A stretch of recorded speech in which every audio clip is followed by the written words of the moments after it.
1. Kevin is Jigsaw. The theory connects Home Alone's booby-trap prodigy with Saw's mastermind of sadistic puzzles.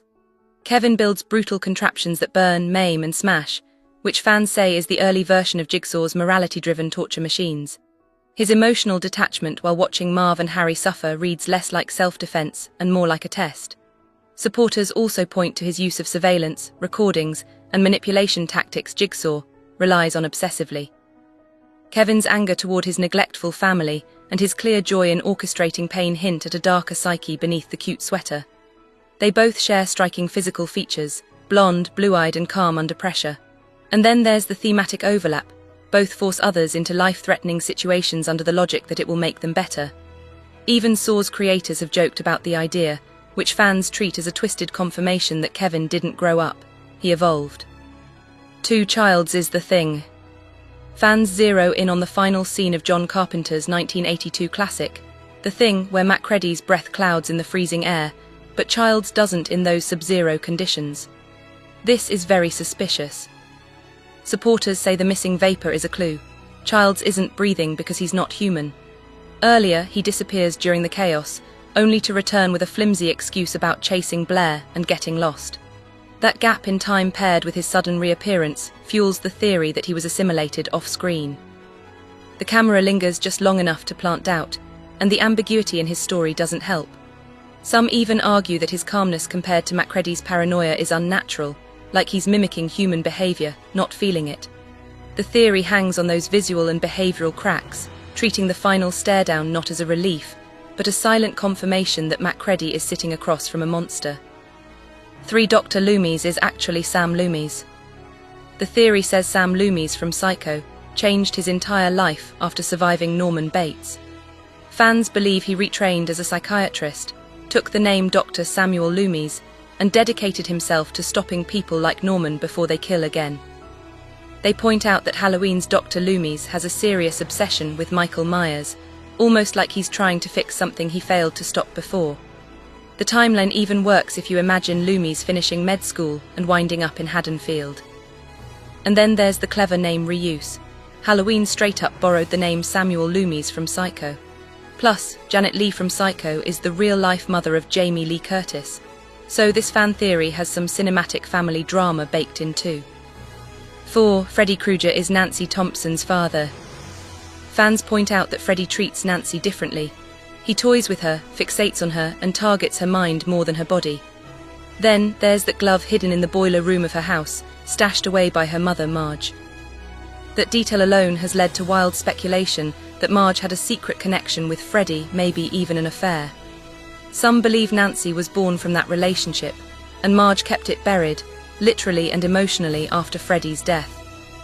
Instead of random revenge, Freddy's attacks on Nancy could be punishment by bloodline, aimed at the daughter to lash out at the mother. And his psychological games, those might be a twisted reflection of paternal obsession. Fans say this theory explains why he never treats any other character quite like her. 5. The Blair Witch Project is about time travel. Fans say the evidence starts with that duffel bag found under a 100-year-old cabin's foundation, filled with the trio's tapes and gear. If the cabin predates them, how did their stuff get buried beneath it? Theory supporters argue that the forest literally shifts them through time. They say Heather, Mike, and Josh get pulled back into the 1940s, right into the era of Rustin Parr, and that the house they end up in is actually his own, untouched by time because they're living in it. In Blair Witch 2016, some characters say they experienced 5 days while others only saw a few hours pass, so time clearly moves differently in the woods. The theory also explains why they never find their car, why no one finds them, and how the footage ends up buried years before it was even shot.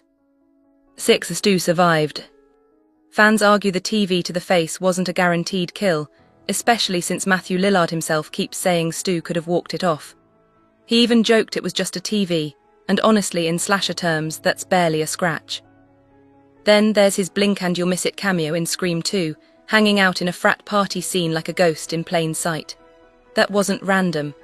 Early drafts of Scream 3 had Stu pulling strings from prison, a plan scrapped for tone reasons, not plausibility. In Scream 6, Mindy drops a line, "If you believe he's dead," that hits like a wink, keeping the theory on life support. And in the creepy ghost face shrine, relics from every killer show up except Stu's. No sweater, no mask, nothing. Fans say it's because he's not dead. No relic, no closure. 7. The Sawyer family were cops assigned to the E. Jane case. According to this theory, the twisted family from Texas Chainsaw Massacre were law enforcement officers who investigated E. Jane and went fully off the rails. Fans pushing this idea say the family's obsession with skin, bones, and human trophies mirrors Jane's crimes too closely to be coincidence. The theory claims that after seeing what Jane did, they became fascinated, then corrupted, eventually mimicking his behavior and isolating themselves to carry it out. Some versions suggest they covered up evidence or stole items from the case to start their own collection. Even though the films never confirm it, this theory views the clan structure, with figures like Drayton acting like an authority, and the family's ability to evade detection for years, as leftovers of a system they once worked inside. The Sawyers are not just a group of hillbilly killers, but a group of ex-cops who saw evil and decided to become it. 8. Michael Myers is a Tethered. Fans say his blank stare, stiff movements, and total silence line up perfectly with the underground doppelgangers from Us. Like the Tethered, he watches, follows, and then strikes with precision. His boiler suit and pale, emotionless mask give off the same eerie uniformity as the red jumpsuits and blank expressions seen in Jordan Peele's film. Some believe the real Michael was replaced by his tethered counterpart back in 1963, and that what we've seen since is the clone. The theory gets bolder with details. Halloween Resurrection features tunnels under the Myers house, exactly the kind of hidden space where the Tethered are raised. And then there's the rabbit in red matchbook, which theorists link to the caged rabbits in Us. Supporters say these aren't coincidences, they're breadcrumbs connecting two horrors born underground. 9. Jack Torrance is a subject of MK Ultra. Fans say The Shining is actually a coded depiction of CIA mind control. The big clue, a ski poster in the background that says Monarch, which theorists link to Project Monarch, a rumoured MK Ultra sub-program. They argue that placing that word was Kubrick's way of signalling Jack's mental breakdown as engineered. The Overlook itself is treated like a psychological lab. Jack's isolation, his hallucinations, the warped layout of the hotel, it all mimics the techniques of experimental mind fracturing. Time loops, voices, and identity erosion are symptoms. Supporters say the hotel's structure, shifting reality, and visual symmetry all serve a secondary function, breaking Jack's will. His descent into madness isn't possession, but rather programming. The theory frames Jack as a test subject, trapped in a human experiment hidden behind the wallpaper. 10. Ash had a mental breakdown. Fans argue Evil Dead 2 shows Ash's mind unraveling right on screen. The opening recap drops characters like Cheryl and Shelley entirely, which they take as his brain rewriting the past to cope with trauma. Objects start laughing, the deer head, the lamp, the books. And then Ash joins in, staring straight into the camera, grinning like someone who's lost control. His reflection even lunges at him, which the theory treats as a literal fight with his fractured self. Critics link this selective forgetting to repression, suggesting he's blocking out what he can't handle. The movie's tone also shifts from horror to surreal black comedy, implying we're seeing more of his distorted perspective. Add in killing Linda and his own possession, and the breakdown theory feels disturbingly plausible. 11. Laurie Strode caused Michael's escape. Fans argue the bus crash in Halloween 2018 was all Laurie's doing. The movie never shows how the crash actually happens, leaving the door wide open for suspicion. Right after it's reported, Laurie sees the news and barely reacts, like she already knew it was coming. That cold reaction has fueled the theory that she either set the crash up herself or arranged for it somehow. Then she shows up to a restaurant, clearly rattled and drinking, and theory fans say that's not fear, it's guilt. The idea is that after 40 years of waiting, training, and arming herself to the teeth, Laurie finally snapped and decided to force the showdown on her own terms. They say she released the monster so she could kill it. 12. Pelly killed Danny's family in Midsommar. Theory supporters think Danny's sister's murder-suicide was staged to isolate Danny and pull her into the Haga. The setup is suspicious. Terry tapes a hose to her mouth, floods the house with carbon monoxide, and kills their parents too, all in one go. But Terry's body looks violently disturbed, while the parents lie peacefully, like they were drugged. Then there's Pell, oddly invested in Danny before anything happens. He remembers her birthday, draws her, and casually nudges Christian into inviting her on the trip. Inside her parents' bedroom, viewers spotted yellow flowers matching Haga rituals and crowns planted like visual foreshadowing. Critics say that hints at a setup meant to symbolically link her to Haga before she ever arrives. Pell seems almost relieved when she joins them, like everything went to plan. The theory says Dani not only lost her family, but she was freed from them. 13. Casey is the empath. Fans say her survival in Split is because she senses and connects with Kevin's alters on a deep, almost superpowered level. The film states clearly that Kevin has empathy for one person, Casey, and that line sparked the whole theory. She talks her way out, and she steers the personalities, especially Hedwig, through quiet emotional influence. She even convinces Claire or Marcia to pee themselves to avoid worse punishment, showing her ability to read and respond under pressure. Her trauma is seen as the thing that sharpens her emotional intuition. Instead of panicking, she stays calm, reacts strategically, and forms bonds that suddenly shift control. That's what sets her apart, her attunement, her stillness, her presence. It's all framed like someone whose power isn't physical but emotional. After all, this is the unbreakable universe and superpowers are the norm.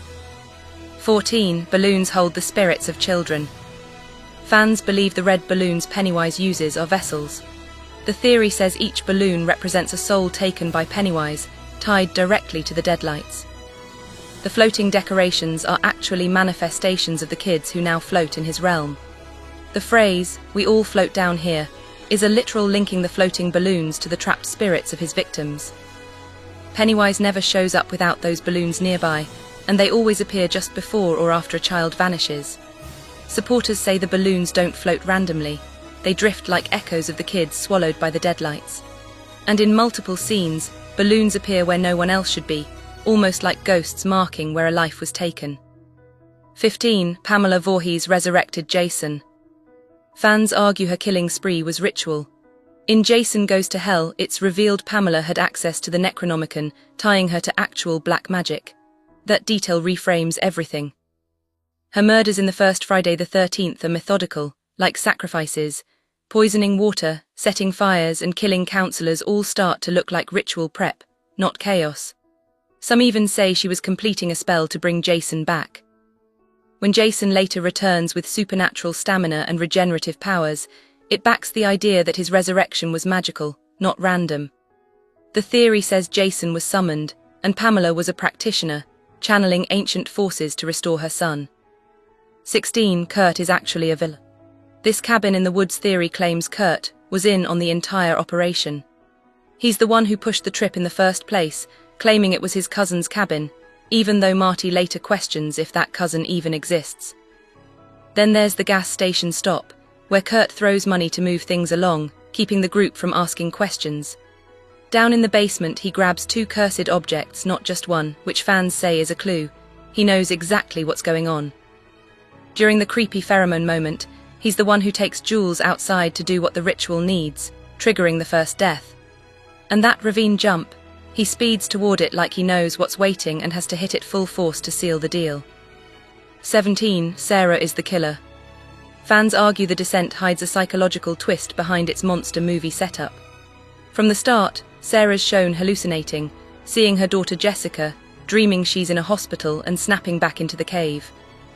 She's also on medication at the cabin but doesn't take it into the caves, which supporters say foreshadows a break from reality. The infamous cake scene near the end, where the birthday cake's candles shift from 5 to 6, is read as symbolic of Sarah herself becoming the sixth extinguished life.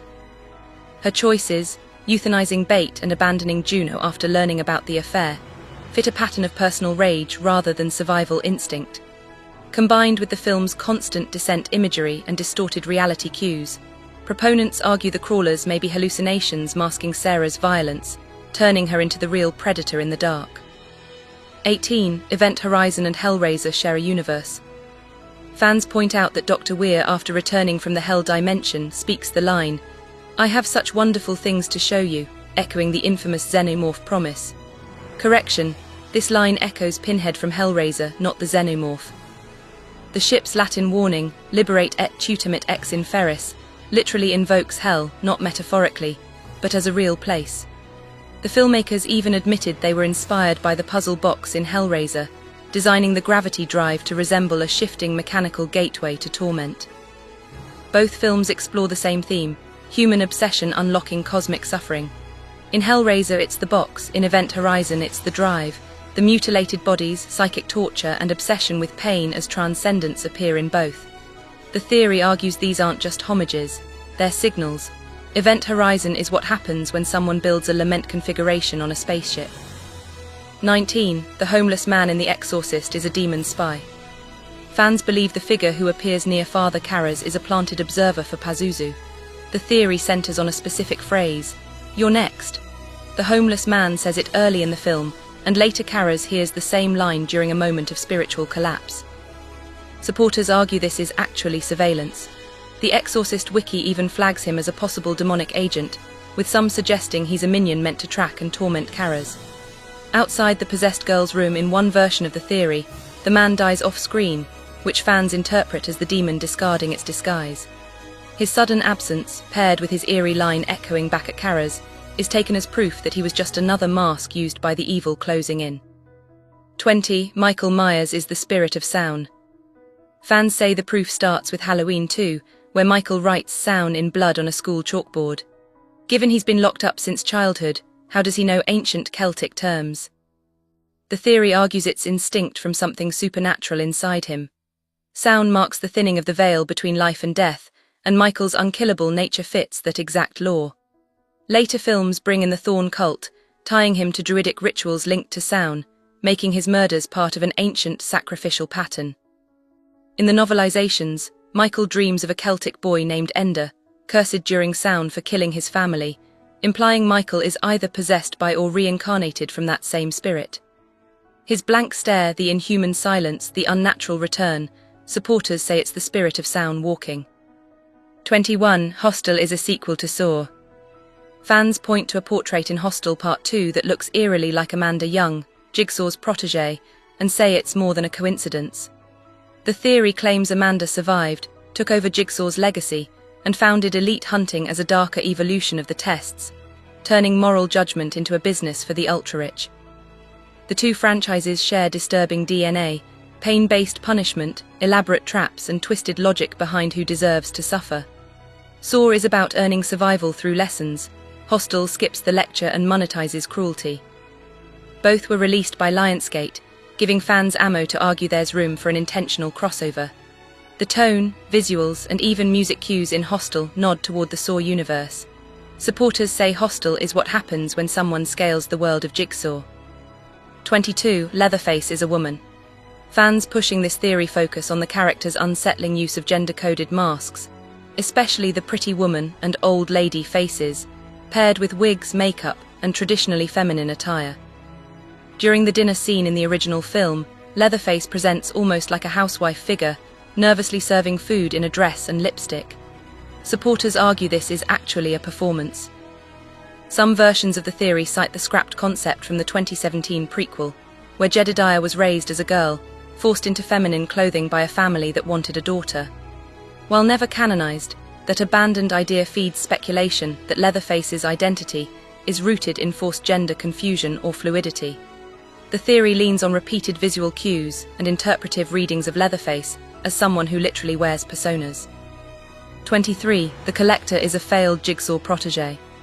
Fans point to the fact that The Collector was originally pitched as a Saw prequel, suggesting a direct link between the two universes. Like Jigsaw, The Collector builds elaborate, sadistic traps, but instead of teaching lessons, he uses them for torture and chaos. Supporters argue that this shift in purpose fits a narrative where he may have failed Jigsaw's moral test, rejected the lesson aspect, and kept the hardware. The second film even includes nods to trap makers like Amanda Young, which some interpret as inspiration or rivalry. The confined settings, puzzle-like death traps, and structured setups all echo Jigsaw's blueprint, just without the ideology. Meta-clues like Facebook posts and articles back up that this was more than coincidence. The theory frames The Collector not as a copycat, but as what happens when someone takes Jigsaw's tools and ditches the rules. 24. Gizmo and Grogu are the same species. Fans say the resemblance goes way beyond coincidence, pointing straight to Gremlins director Joe Dante, who claimed Grogu was shamelessly copied from Gizmo. Both have giant ears, round eyes, tiny bodies, and that mix of innocence with dangerous potential. Gizmo might turn into a chaotic nightmare if mishandled, while Grogu can lift a giant beast with his mind. They both sit at the exact intersection of adorable and terrifying if provoked. Their visual proportions match almost perfectly, and fans argue those details suggest a shared origin. Even though Grogu's skin is green and Gizmo's covered in fur, the structure beneath feels eerily familiar. The theory is about function, archetype, and that uncanny sense that these two characters are part of the same mysterious lineage. 25. The creator of Paranormal Activity made a deal with the devil. That's what some fans say after looking at how a $15,000 indie film turned into a $190 million global phenomenon. The theory goes that Oren Peli made a pact. They point to the demon Toby acting like it knows it's being filmed, messing with cameras, lights, and electronics, as if it's performing for an unseen audience. Scenes often seem crafted more to terrify viewers than the characters, like the entity is using the film itself to spread fear. Supporters think that's the trade. Peli would show the world this demon's power, and in return he'd get overnight success. It's the classic Faust story, just with handheld cameras and night vision. They say the scares work too well to be coincidence.